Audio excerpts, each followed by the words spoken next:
Today we will discuss about the differences between the osmosis and diffusion. ठीक है, अभी तक हमने पूरा ओवरऑल टॉपिक कवर कर लिया है। ऑस्मोसिस क्या है, डिफ्यूजन क्या है, अब इसके डिफरेंसेस के बारे में पढ़ते हैं। ठीक है, आपको लग रहा होगा, कुछ लोगों को कंफ्यूजन रहता है अक्सर कि ये दोनों मिलते जुलते प्रोसेसेस हैं। ठीक है, ऑलरेडी मैंने आपको कुछ पॉइंट्स क्लियर किए हैं, लेकिन अब दोबारा हम कुछ पॉइंट्स को डिस्कस करते हैं। Okay, so let's see that what is the difference between the osmosis and the diffusion. Okay, so like first point, अगर हम डिफ्यूजन की बात करें तो डिफ्यूजन जो हमें मेमोराइज है उसकी बात करते हैं।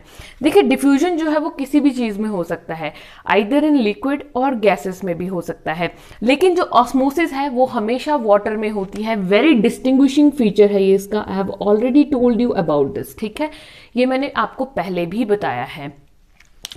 अब देखिए क्या होता है कि liquids and gases diffuse over the long distances, है ना, लेकिन जो ऑस्मोसिस है उसमें क्या होता है, water transport over the short distances.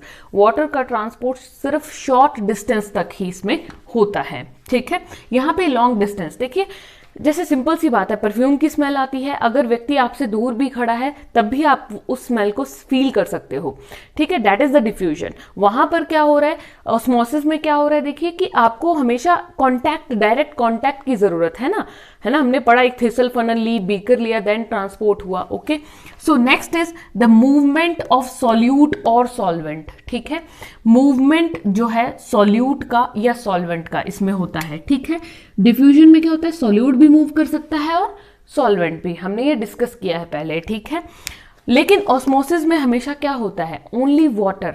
ठीक है, यहां पर सिर्फ वाटर ही यूज होता है। ठीक है, नेक्स्ट इज देखिए, और डिफ्यूजन जो है वो बहुत फास्ट होता है गैसेस में, है ना, मैंने कहा ये गैसेस में भी है और सॉल्यूशन यानी कि लिक्विड्स में भी है। ठीक है, तो याद रखना है diffusion is very very fast in gases और ये स्लो होता है सॉल्यूशंस में। नेक्स्ट इज, अब देखिए ऑस्मोसिस में क्या होता है, osmosis is literally a slow process. ठीक है, ऑस्मोसिस ऑब्वियसली स्लो प्रोसेस है, वो चीनी वाले सॉल्यूशन से अगर उसको ट्रांसफर होना है इधर उधर तो उसमें टाइम लगता है। Okay, so high to lower concentration. अब देखिए डिफ्यूजन जो है that occurs from higher to lower concentration. ठीक है जी, अब यहां पर कंफ्यूज नहीं होना है, मैंने यहां पर लिखा है कि जो ऑस्मोसिस है उसमें क्या होता है कि वाटर मॉलिक्यूल्स मूव करते हैं low concentration solution to high concentration solution. तो यहां पे कंफ्यूज नहीं होना है, क्योंकि मैंने आपको पहले पढ़ाया था कि high concentration to low concentration. अभी डिफरेंशिएट की बात कर रहे हैं तो मैंने यहां लिखा high concentration, low concentration to high concentration. अब डिफरेंस नोट कीजिए, ये बहुत लोगों को अक्सर कंफ्यूज करता है। Focus on this point. जब मैंने आपको डेफिनेशन ऑस्मोसिस की बताई तो वहां था the movement of water molecules, movement of water molecules from their region of higher concentration to the region of lower concentration। मतलब किसकी कंसेंट्रेशन की वहां पर बात हो रही थी, वाटर की कंसेंट्रेशन की बात हो रही थी। लेकिन जब हम यहां डिस्कस कर रहे हैं, यहां पर किसकी बात हो रही है, low concentration solution to high concentration solution, कहने का मतलब सॉल्यूशन की यहां पर बात हो रही है। In the definition of osmosis, we talk about the diffusion of the water molecules from the region of higher concentration to the region of lower concentration। लेकिन जब यहाँ differentiating feature करते हैं ना, तो यहाँ water की बात नहीं करते हैं, solution की बात करते हैं। और solution में हमेशा क्या होता है, low concentration solution क्या होता है, लो कंसंट्रेशन सॉल्यूशन का मतलब कंसंट्रेशन हमेशा किसकी होती है, सोल्यूट की। ठीक है, low concentration that mean solute कम है तो वाटर ऑब्वियसली क्या है, ज्यादा।